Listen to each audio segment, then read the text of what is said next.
Welcome to The Deep Dive, the show where we take the most complex source material on music and culture and really forge it into essential knowledge. That's the goal. Today, we are undertaking a deep excavation, really getting into the details of the man who became, well, the rhythmic and lyrical architect of heavy metal itself, James Allen Hetfield. Yeah, and when you analyze the foundational structure of modern thrash, you realize Hetfield is way more than just a frontman. He's the engine room, basically. Totally. Born August 3rd, 1963, Downey, California. He's cited again and again as, the benchmark for heavy metal rhythm guitar playing. And that's the fascinating duality, isn't it? Yeah. He's the guy holding down the riff, just relentless, yet he absolutely commands the stage. Completely. The sources back this up, too. Ranked notable 8 in Joel McIver's The 100 Greatest Metal Guitarists, and even grabbed the No. 124 spot on Hit Parader's 100 Greatest Metal Vocalists of All Time. So multiple demanding roles. Exactly. He's doing both at an incredibly high level. So our mission today really is to go beyond the Grammys and the massive sales figures.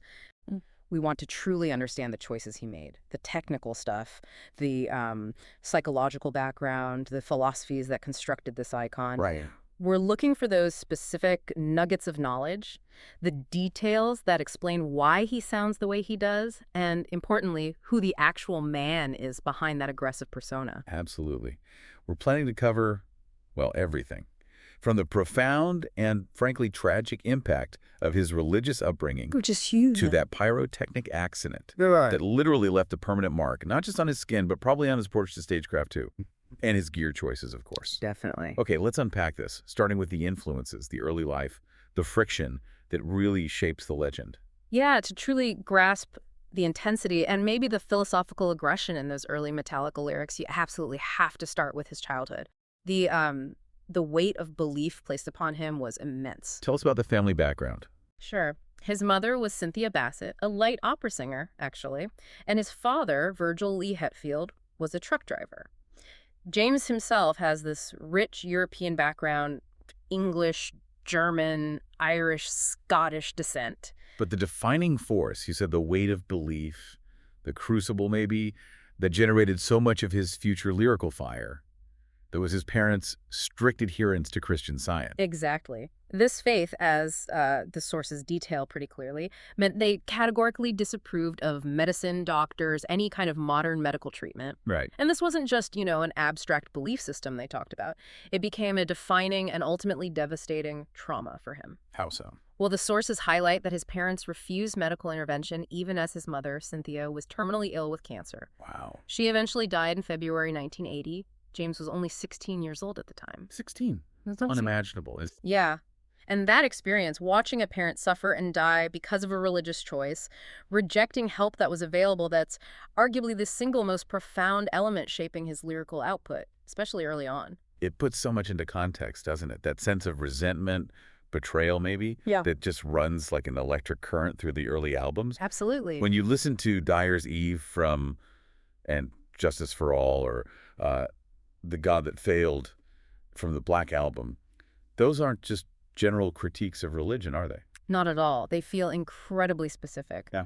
Raw, direct confrontations with the Christian Science beliefs that defined his youth and, led to such a tragic and potentially avoidable loss. Think about the psychological impact on a teenager. You're essentially helpless, watching your family prioritize doctrine over life itself. Right. And maybe metal, with its aggression, its insistence on taking control, maybe that became the perfect outlet for that raw resentment. Yeah, it makes sense. It's almost no wonder he gravitated toward a genre where the rules are kind of self-made and the energy is all about confrontation, about pushing back. So after Cynthia's death, where did he go? James moved in with his older half-brother, David. His father, Virgil, he actually died many years later, in early 1996. That was right before the release of the Load album, interestingly. So that marked the end of that direct family era for him. And this profound early loss. Yeah. It happened right as he was starting to find his musical footing. Pretty much, yeah. He started, maybe surprisingly, with piano lessons, age 9. Piano, okay. Then moved on to his half-brother David's drum kit for a bit. But it wasn't until he was 14 that he picked up the instrument that would define him, the guitar. Took lessons with a guy named Robert Oakner. And before Metallica, he was already playing in bands. Oh, yeah, cutting his teeth in teenage bands, Leather Charm, Obsession, names like that. But his roots weren't purely in, like, underground metal. No. No, he's openly acknowledged that his main musical influence as a kid was Aerosmith. Aerosmith. Wow, okay. Yeah, he cites them specifically as the main reason he wanted to play guitar in the first place. So it connects his heavy thrash sound all the way back to classic, maybe slightly bluesier American rock. Well, interesting link, right? Very interesting. So that search for identity, for a place to belong musically, that inevitably led him to, well, the moment that really defines his career, answering that ad. The foundational story, exactly. The birth of Metallica, October 1981. Hetfield responds to Lars Ulrich's now infamous ad in the Los Angeles newspaper, The Recycler. And were they immediately like, okay, this is the lineup, this is the sound? Not really, no. What's fascinating about those first few months is how fluid and experimental things were. They considered several different setups. Like what? Well, even trying to emulate the structure of Diamond Head. You know, the British band they massively admired. Right, new wave of British heavy metal influence. Huge influence. There were even talks, serious talks apparently, about recruiting John Bush from Armored Saint, who, you know, later ended up singing for Anthrax to take over vocal duties. Really? So James would have just been on guitar? That was a possibility they considered, yeah. Leaving James solely on rhythm guitar. Hard to imagine now, isn't it? It really is. And it's important to remember they were basically pioneering an unnamed genre back then. Completely. Hetfield himself referred to their early stuff as power metal. Okay. It was actually the press that kind of codified the genre later. Mm-hmm. The term thrash metal didn't really get formally coined until February '84, when a Kerrang journalist used it to describe Anthrax's song Metal Thrashing Mad. So they were operating in this sonic vacuum, just making up the rules as they went along. Pretty much, yeah. Right. Inventing the playbook. But the earliest and probably most consequential decision that shaped the band's path and really cemented James's role as the definitive creative partner to Ulrich.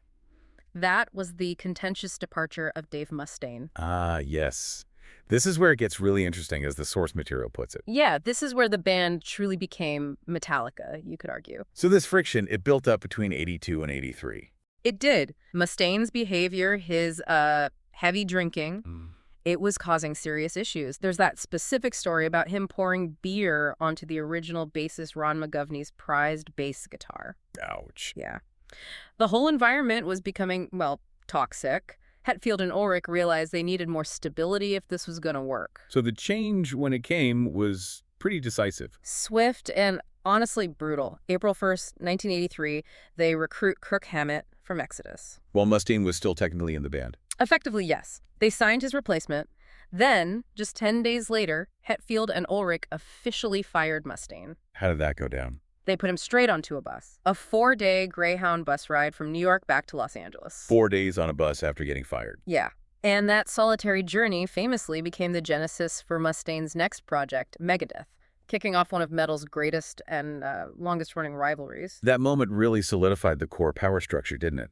Hetfield and Ulrich. Absolutely. But while Hetfield is, you know, universally known as the definitive rhythm guitarist, the king of downpicking, Right. the sources remind us he's always been much more than just the riff engine. He does occasionally step up for lead guitar duties, for solos. That's true. We tend to think of Kirk Hammett purely as the lead player. Exactly. But James takes some crucial solos that really define certain tracks. Think about the big one, the emotional centerpiece. Nothing else matters. That's him. Right. And his solo on My Friend of Misery. Also him. And crucially, he played the first solo on the seminal track Master of Puppets. Okay, I didn't realize that was him. Yep.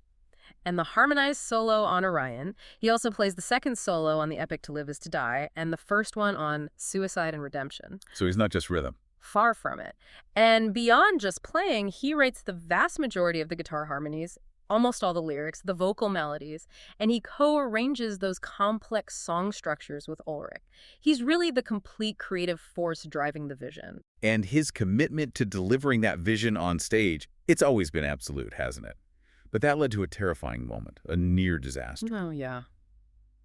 We have to talk about the onstage crisis. August 8th, 1992, during that massive Guns N' Roses Metallica stadium tour in Montreal. What happened exactly? During the performance of Fade to Black, James was apparently standing in the wrong spot, too close to a new set of pyrotechnics that went off prematurely. Oh, no. Yeah. The sources confirm he suffered second and third degree burns down his entire left side, his hand, arm, eyebrows, face, even his hair. All severely damaged. That sounds absolutely horrific, and the logistical nightmare for a huge stadium tour. I can only imagine. It must have been chaos, but his resilience, honestly, is staggering. He was back on stage just 17 days later. 17 days. Yeah. After second and third degree burns. 17 days. Shows his deep commitment to the tour, right? However, obviously he couldn't play guitar. He was forced to delegate his guitar duties to his tech, John Marshall, for about 4 weeks while his hand and arm properly healed. It's a moment of real physical vulnerability that stands in, sharp contrast to the kind of aggressive control he usually projects. Speaking of control and commitment, the sources also detail how he tackled a different kind of performance challenge, his voice. Right. After performing that raucous, anti-nowhere lead cover, So What, which is pretty demanding vocally. Very demanding. He experienced some significant vocal complications, problems with his voice. So what did he do? It forced a reckoning, really. He had to address his technique. He took vocal lessons for the first time in the early 1990s. Did that involve complex new methods or something? Surprisingly, no. The solution wasn't some fancy new gadget. It was basic foundational training, warm-up exercises, performed to piano keys, simple stuff. Okay. But here's the nugget, the detail that really speaks to his maybe ritualistic need for consistency. He apparently still uses the exact same cassette tape given to him by his coach back in the early 90s for his warm-ups. No way, a cassette tape. Still. Before every single live performance or recording session. That detail was captured in the documentary Metallica, some kind of monster. That's incredible for a guy surrounded by, cutting-edge digital gear, stadium logistics. The core of his performance ritual is this vintage, decades-old cassette tape. It says a lot about his psychology, doesn't it? It's probably not just about warming up the vocal cords. It might speak to a deeper psychological need for consistency, for control, establishing a familiar foundation. Especially for someone whose early life was defined by such profound chaos and loss. Yeah. He applies that same kind of surgical precision to his voice as he does to his guitar riffs. It's all part of the machine. That deep, almost ritualistic commitment to technical perfection is the perfect way to transition into our next section, the technical blueprint. James Hetfield isn't just a musician. He's like a meticulous sonic engineer, crafting the heavy metal riff. Absolutely. And the core of that Metallica sound, as you mentioned earlier, is his right hand, his picking technique. This earned him that nickname, the King of Downpicking. Right. Bestowed by Annihilator guitarist Jeff Waters. Yeah. It's that powerful, incredibly percussive attack that makes the riff sound almost like a machine gun. Relentless. And the sources gave us a really fascinating detail about how he achieves that signature stability and power. It's different from how most rock guitarists play, isn't it? It is. Standard technique, you typically use just the thumb and the index finger to hold the pick. But Hetfield explains he grips the pick using his thumb, index, and his middle finger. 3 fingers. 3 fingers. That third point of contact is critical. When you're doing that precise, rapid-fire downpicking needed for high-speed thrash, think about tracks like Battery or Blackened. Yeah, incredibly fast. Any instability at all leads to sloppiness. That unconventional 3-finger grip provides the extra stability and force he needs to attack the strings consistently, maintaining that super tight staccato chug that just defines the rhythm. Okay, that makes a lot of sense. Now let's trace his amplifier journey, because that really illustrates the band's sonic evolution over time. Definitely. For the first 2 albums, Kill 'Em All and Ride the Lightning, he was primarily using Marshall heads and cabinets. A pretty classic sound for the time. Yeah, raw, aggressive, but maybe somewhat traditional, British rock sound. And there's a story about that first Marshall amp, isn't there? The one used on Kill 'Em All. There is, and it holds huge personal significance for him. The sources reveal it was actually stolen after a concert. Oh, man. And this theft deeply upset Hetfield, not just because it was his amp, but because it was the amplifier his mother had helped him purchase before she passed away. Wow, okay. That adds another layer to it. Yeah, that personal connection really underscores the raw loss he must have felt when it was gone, more than just gear. So after that personal loss, Yeah. And maybe searching for a tighter, more modern sound for Master of Puppets in '85, he started his long and pretty iconic relationship with Mesa Boogie amps. Yes, and this shift is absolutely crucial for their legacy sound. How so? What did Mesa Boogie offer that the Marshalls didn't? Well, Marshalls tend to offer that classic raw, mid-focused roar. Think AC/DC, right? The Mesa Boogie Mark series, especially the Mark IC Plus that he started using, offered something different. Extremely tight, articulate high gain, but with a significantly scooped mid-range. The scoop mids. That's the classic Yeah. 80s thrash tone, right? Exactly. That tight aggression, that scooped sound, was what really elevated Master of Puppets. It cut through the mix in a new way. He continued down that path using their tri-axis preamps later on and the powerful rectifier heads. So that shift from Marshall to Mesa Boogie, how would you say that defines the sound we associate with Metallica now? Well, the Marshall tone on Kill 'Em All is aggressive, definitely, but maybe a little looser, a bit more wild. The Mesa Boogie tone is surgical. They're surgical, okay. It provides the clarity needed for those incredibly complex, fast-changing riffs they started writing. The power feels more focused, less sprawling, and later on, around the St. Anger period, he integrated the Diesel VH4 head into his rig. What does the Diesel bring? Even higher gain potentially, and an even tighter bottom end. It just shows his constant push for maximum definition and aggression in his tone, always refining. And for those moments of light and shade, the clean intros like Fade to Black or the bridge in One, he relies on a specific amp for those cleaner tones, right? Yes, the Roland JC120 Jazz Chorus. That amp is legendary for its crystal clear, almost shimmering chorus tone. It's the perfect contrast to the aggressive Mesa Diesel sound. Provides that necessary dynamic range. Absolutely. But if you look at his current tour rig, the level of complexity is just astonishing. It's built entirely around redundancy and precise control. It sounds almost surgically delicate for such a heavy genre. How does that work? Well, it's all about reliability and achieving perfect consistency night after night across massive venues. He uses, get this, 4 Mesa Boogie tri-axis preamps. 4. They're highly programmable digital control centers for his core tones.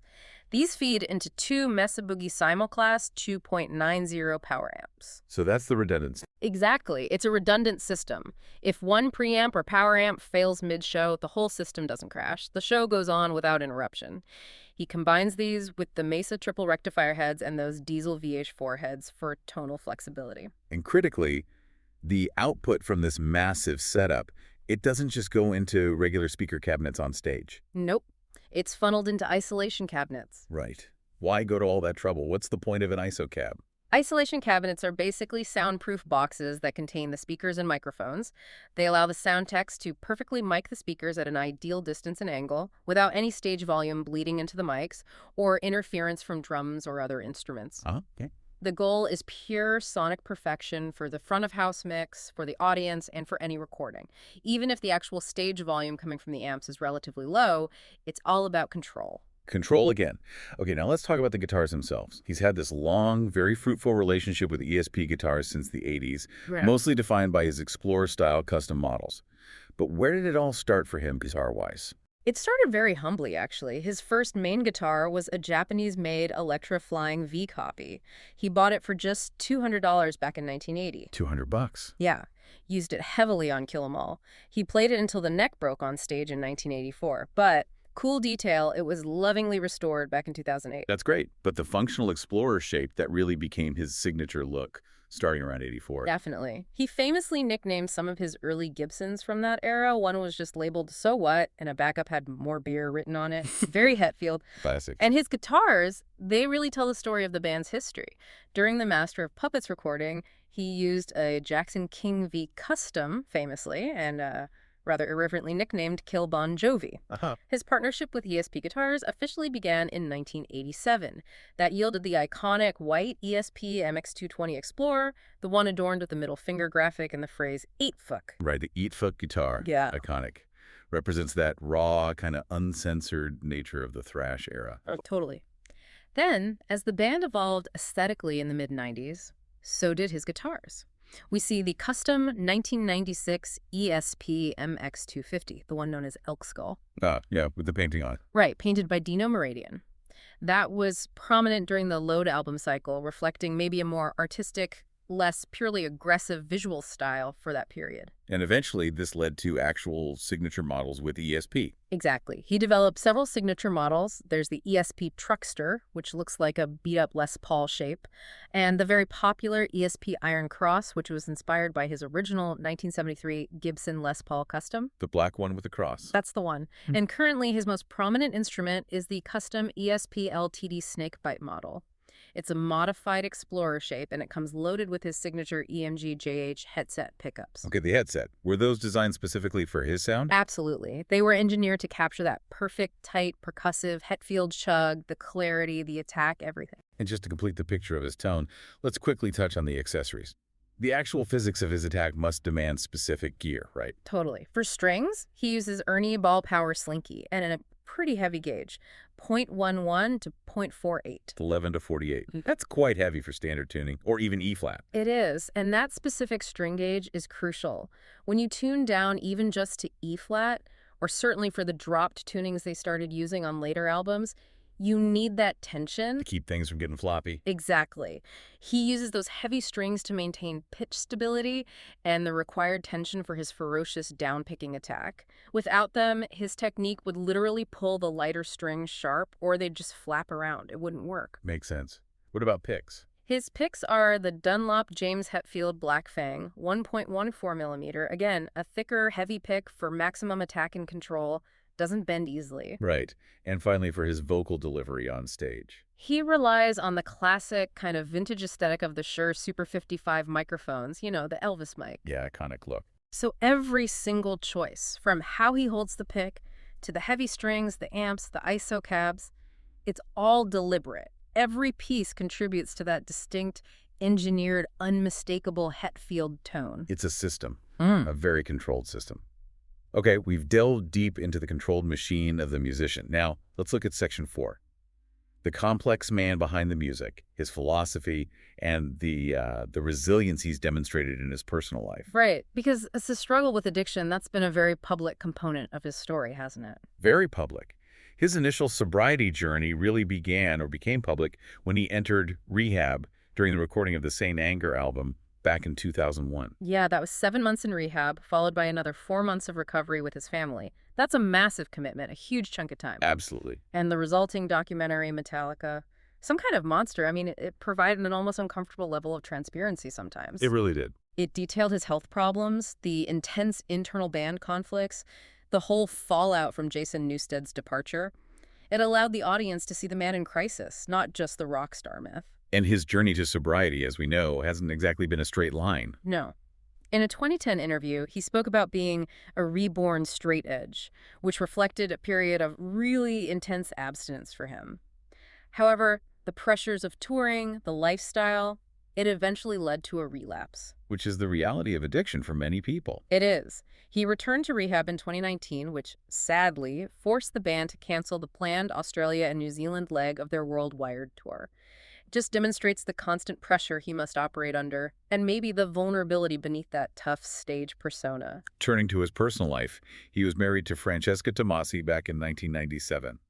They had 3 children together before divorcing in 2022. Right, and he's currently in a relationship with Adriana Gillett. And it's interesting to see his kids following creative paths, too. Yeah, his son, Castor, is a musician himself, plays drums for the band Bastardane.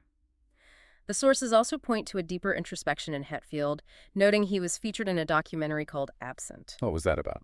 It specifically explored the idea of the father wound, the emotional legacy left by absent or maybe emotionally distant fathers, which, when you think about it, connects his personal trauma right back to some of his lyrical themes over the years. That makes sense.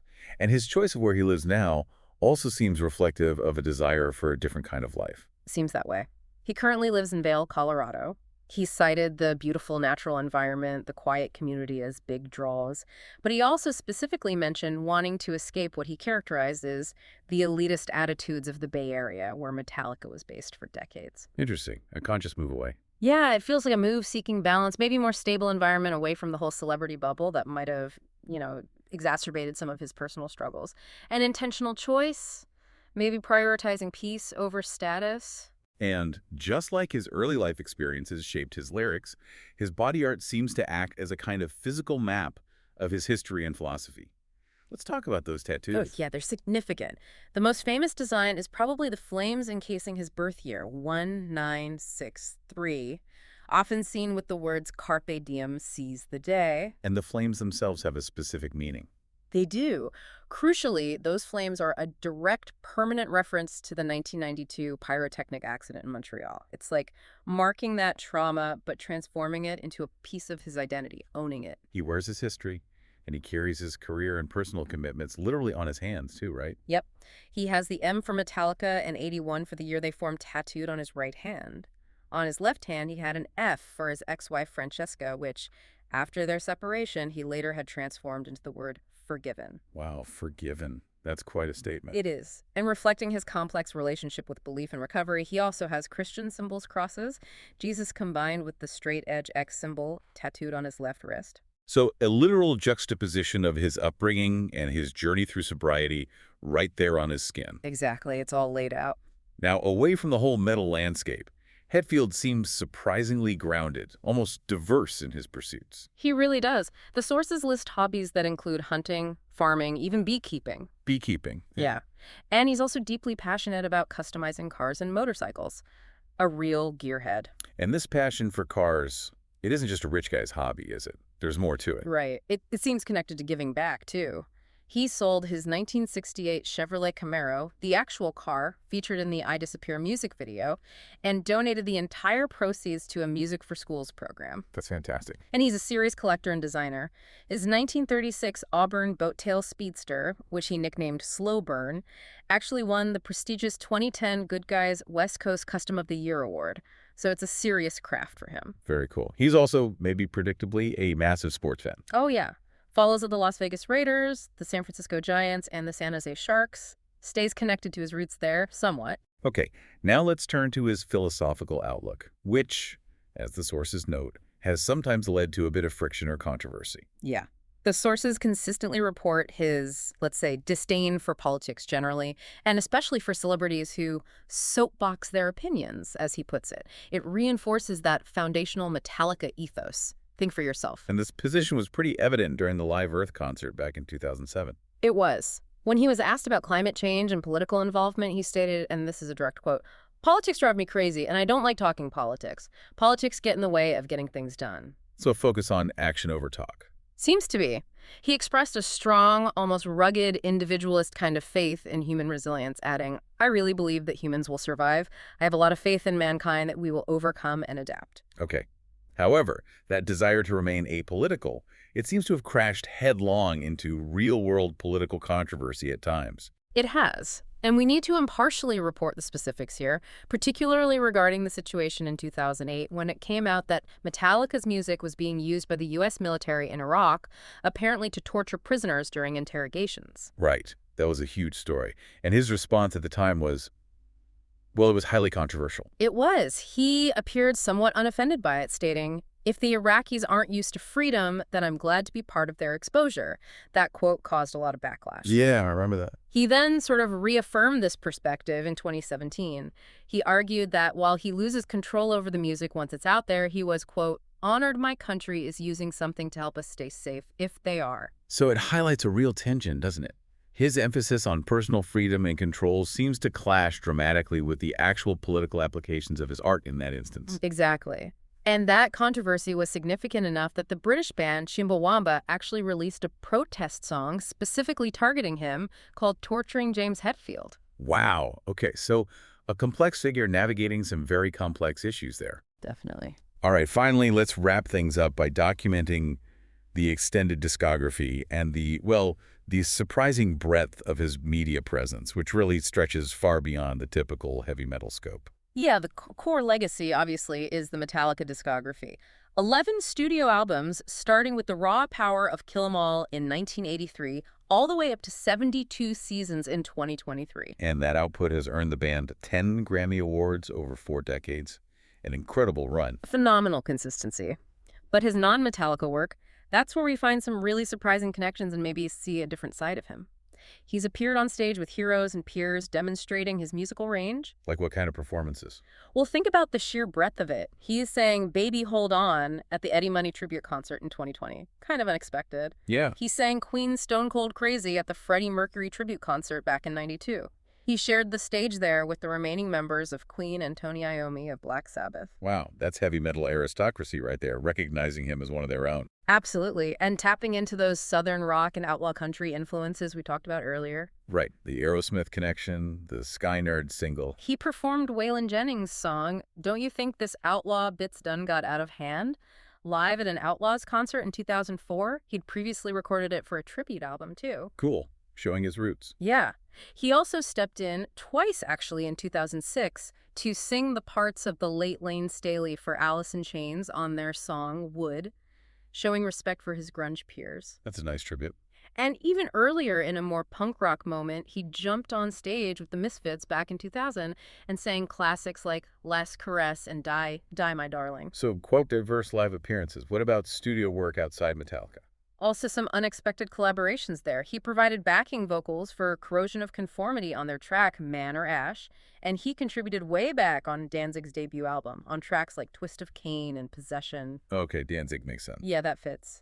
Even more recently, he delivered guest vocals on the Heart song Beautiful Broken in 2016, Ann Wilson and Nancy Wilson. Art, wow, okay. Yeah, and here's a phenomenal piece of trivia from the sources. Remember the aggressive track Hell Isn't Good from the South Park? Bigger, longer, and uncut movie soundtrack. Vaguely, yeah. Who sang that? Well, for years it was widely believed to be South Park co-creator Trey Parker doing a Hetfield impression. But Hetfield himself admitted in 2000 that he actually sang the song. No way. It was really him. It was really him. Apparently, many listeners had already figured it out thanks to his unmistakable, quote, trademark growling style. That's amazing. Okay, what about acting? He's done some of that too, right? Beyond the documentaries. Surprisingly active, yeah. He played himself briefly in the movie The Darwin Awards, but he took on a proper supporting dramatic role as Bob Hayward, a Utah Highway Patrol officer in that 2019 Ted Bundy film, Extremely Wicked, shockingly evil and vile. I remember hearing about that. How was he? Pretty solid, apparently. Held his own. And we're also expecting to see him in a role as Simon Deasy in a film called The Thicket, supposedly coming out in 2024 or soon after. Interesting. And his voice work, that seems quite prolific. It really is. Almost cements his status in animated pop culture. He voiced a character named Chino in Dave the Barbarian, appeared as himself, naturally, in Metalocalypse and The Simpsons.